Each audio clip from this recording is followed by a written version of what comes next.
What's up, it's your boy Duke, back here from sportsgamers.com. And in today's Madden 23 video, I'm going to break down the best offense in the game. I'm going to break it down in an online gameplay so you guys can see how to attack certain defenses, the play setups you're going to need to run, and also the abilities you want to use to win more games. Now, we're going to be breaking down the Saints playbook. We're going to see some tight, some spread, some bunch, a lot of different things. Now, I will show you guys my abilities in a second here, and you're actually going to see me play defense too. You're going to see some great defense you can play post-patch, especially against gun bunch users. So this is going to be an absolute banger of a video, guys. So quickly, I want to go over my abilities I'm using on my offense. I know a lot of people have been asking me what I've been using, so here it is. I'm using 5 AP on Tom Brady, and I have Omaha as the X Factor, but I'm using Gunslinger, Set Feet Lead, Fearless, and Hot Route Master. Gronk, he's my tight end. I just have a free short and elite. Now, Armstead, he has free edge protector, so that's a big ability for me. Then Irvin, I have short out elite and route technician for 1 AP. Quadfather, I just have the freight train X Factor, which is 2 AP. Andre Reed, I got a short in elite, deep out elite, again total 1 AP. Owen Daniels, he's just a free red zone threat, he's a backup. Identifier and Humphrey, again that's 0 AP. Herman Moore, he's got double me, mid out elite, short and elite for 1 AP. Joe Thomas, threat detector, edge protector, 2 AP. And then Dunn, he's my backup, running back, evasive, short and elite, 0 AP. Kelsey, nasty streak for 0 AP. And then post up, 0 AP. The rest of these guys are just 0 AP. So that's what I'm using. You don't have to copy my exact abilities, but that's what's been most successful for me. Sit back, strap up, let's go. So my opponent, he's a good player. He's running dollar, base of line, dollar, DB fire 2. And you guys can see his abilities. He has a lot of flat zones, KOs, deep out zone KOs, pick artist. He knows what he's doing. So I'll see as an inside stuff.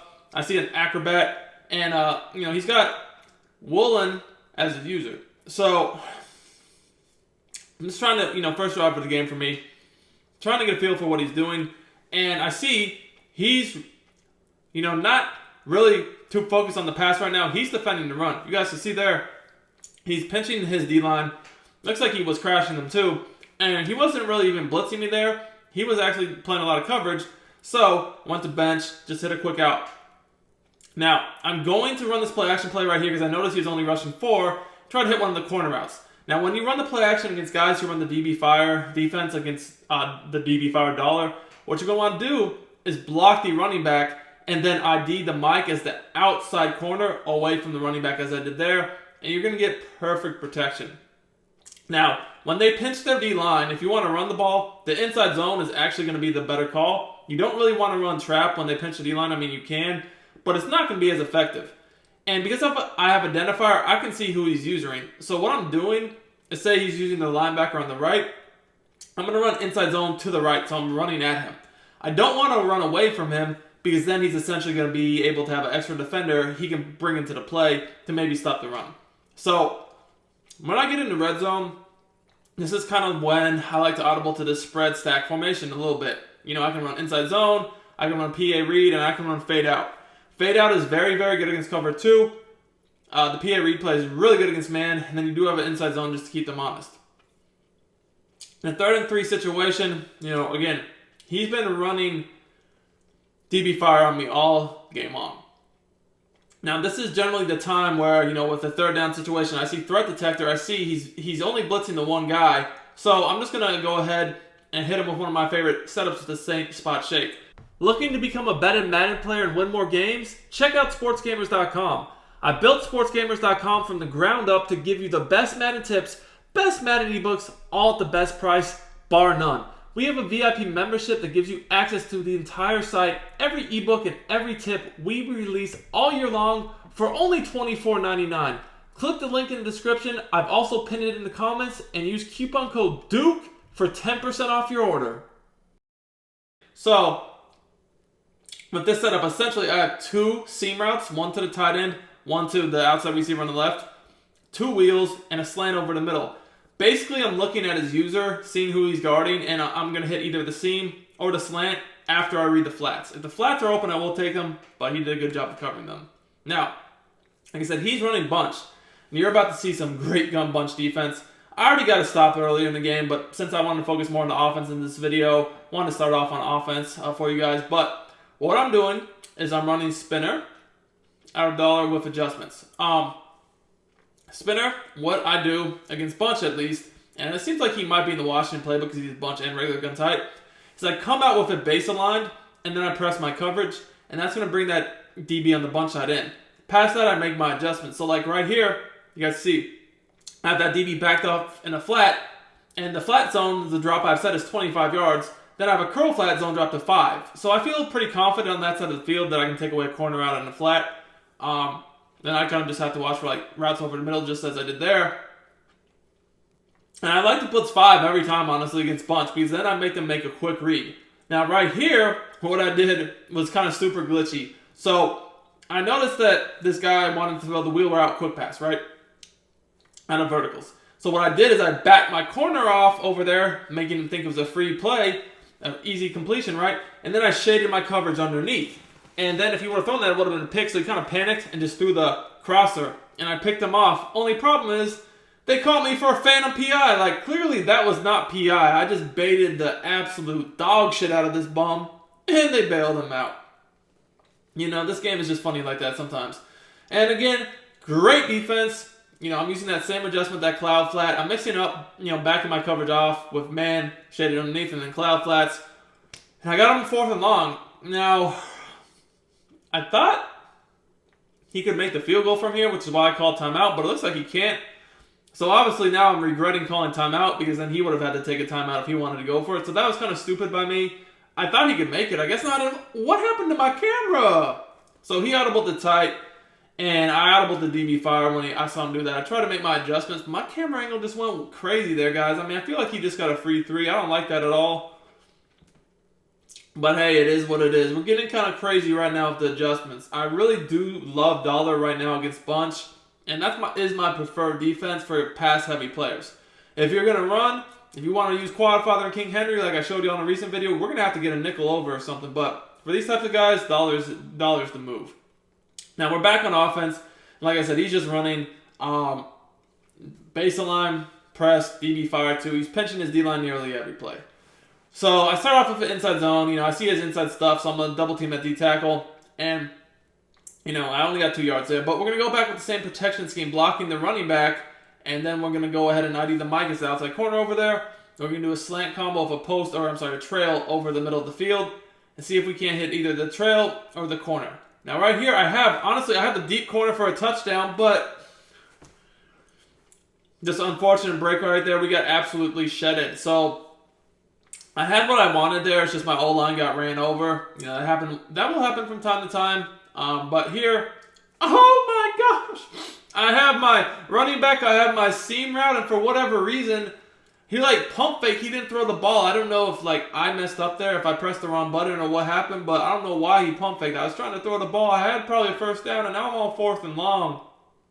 Alright, so honestly here I see he's blitzing both slot corners, and I don't like my play call right here. I mean, I just took a delay of game. I probably should punt this, but I'm kind of on tilt right now because I had a 1st down. First of all, I had a touchdown. The first play I got sacked.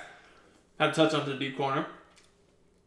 But on 3rd down, you see, I called the Saint spot shake because I saw he was blitzing me, and I wanted to hit either the seam or the wheel. Both of them were wide open, and it just wouldn't let me throw the ball. So now I'm at 4th and 22, and like I said, I should punt this because he's just going to blitz his whole team. And unless I have enough time, I mean, to get the ball off here, I'm probably not going to be able to wait long enough to have any of these routes come open, to be honest with you. Because he's also hovering with his user. See how his user's over my lineman? So, honestly, I had a little bit longer than I thought there, but I had to throw that quickly because he was actually baiting it. That 5 yards I just took on the delay of game probably just cost me that 1st down. But, I'm kind of, you know, it is what it is. Had some bad breaks on that drive, but, you know, we got to fight. I already stopped him once. I feel like he should have no points. Kind of got lucky. They called PI on that last drive. I don't think that was PI, but, you know, whatever. We're kind of, you know, in an unfortunate spot right now because I feel like I've been dominating the game, but you guys can see, like, he does not want to be in gun bunch anymore. He's audibling from gun bunch over to this tight because he's not comfortable against my defense.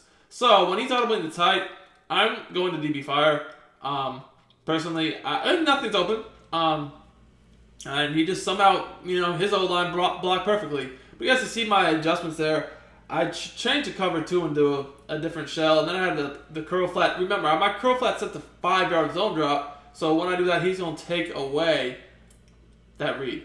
Now, I shaded my coverage underneath right there, backed the corner off to kind of try to bait him, and then I did put the corner on the lone side into a deep zone, just because I didn't want to get abused with like a C route or something. He actually just kept him on a dig route there. And then he got sticky, I'm not going to lie. He got sticky. That was a really good play by him. Honestly, in my opinion, that was the first good play I've seen from him the whole game. But it is what it is. Come right back again. Bench is one of my favorite plays to call against these guys that are running DB fire. If you Texas route the running back and then keep the 2 out routes with the 2 corner routes, it's going to be very hard for them to stop because they have to guard both flats, both seams for the corners, and then they can't take their user off the middle of the screen because you got the Texas route. Once again, I have the deep corner route for the touchdown, and once again, we get shedded as I'm trying to get rid of the ball. Now, the reason why I've been using Brady is because with Gunslinger, I feel like his deep ball release is better for me than Flacco was, but this game is not looking that way. Again, he's kind of just blitzing from the same shell a lot of time, and I'm running the PA shot seams at it because if I flip it on the short side of the field and have the running back on the short side, I can do a corner streak on the short side, and then I can do the deep corner out on the wide side and attack both sidelines. Now, right there, 3rd and 4, I went right back to bench. I no-huddled him because I noticed with the way he was adjusting, I figured that he was not going to have the ability to take away my out routes. I just wanted to get the first down right there. He's been pinching his D-line every single play to take away trap, and that's kind of caused me to be a little bit more pass-heavy this game, which is fine. And now you guys can see I have Omaha activated, so I can see all of his adjustments. So first down, we're just going to try an inside zone with the motion. I'm just trying to see if I can pop a run off. Because so far this game, he's been playing pretty good against the run, but, unable to. The thing is, since I have Omaha, I know exactly what he's doing.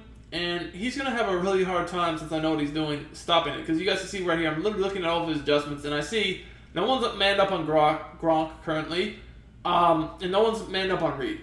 So, basically, I just see which one he doesn't use her, and it's a free touchdown. That's what makes tight really, really tough, is you can essentially put any of those 4 receivers on the corner routes you want to get open, and you can have one on each side of the field.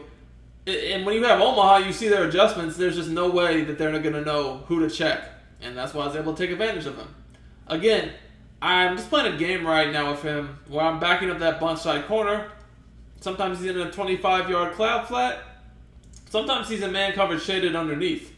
And when I shade my coverage underneath, I am watching that slot receiver because I know he is manned up by a safety. And when you shade underneath, he's going to jump down. So I have to make sure he can't just bomb me over the top of a post or streak, right?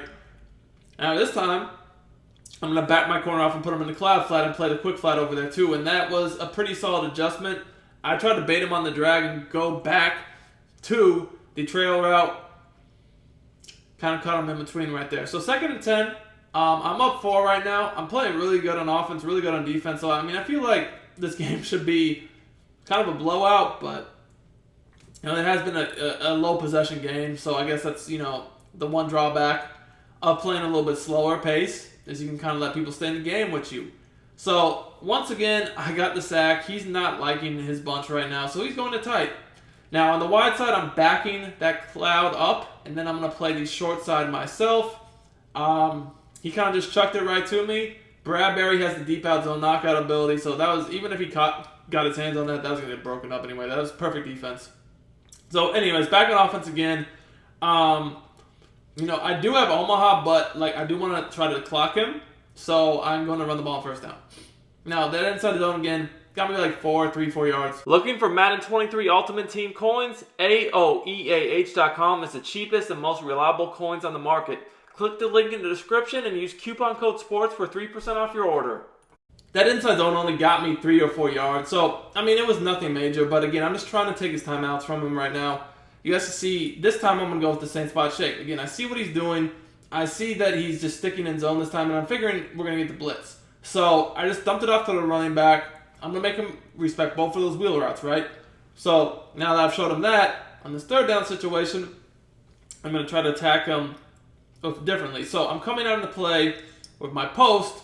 I'm thinking about audibling to bunch, but when I go to verticals, I'm trying to either throw the quick seam route or the running back, right? And I see what he's doing with his adjustments. He's basically leaving the running back. He kind of changed it up. He's not blitzing both sides anymore. And because of that, I don't like this play call as much.